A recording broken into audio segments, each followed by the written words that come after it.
Magandang umaga po sa inyong lahat.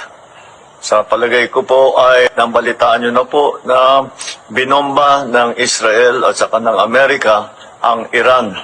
At ang Iran naman ay sumagot at bomba naman ng mga American base sa United Arab Emirates, sa Bahrain, sa Oman at siyempre sa Israel.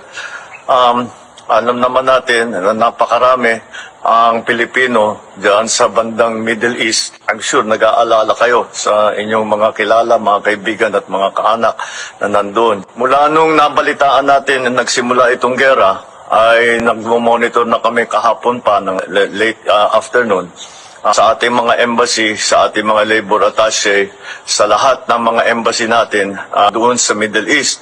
At nais kong i-report sa ating mga kababayan na sa ngayon, as of 9 o'clock Sunday, wala po tayong natatanggap na report na may casualty na Pilipino. Wala pong Pilipino ang namatay, wala na Pilipino ang nasaktan.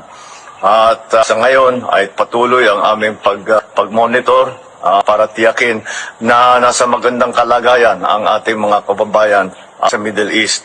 Ang ating tuloy-tuloy na binabantayan dahil ito'y kailangan natin tuloy-tuloy na bantayan at hindi ito tapos pa. Palagay ko patuloy pa itong gerang ito. Ngunit sa aming latest report ay ang ating mga kababayan ay nasa safe na lugar.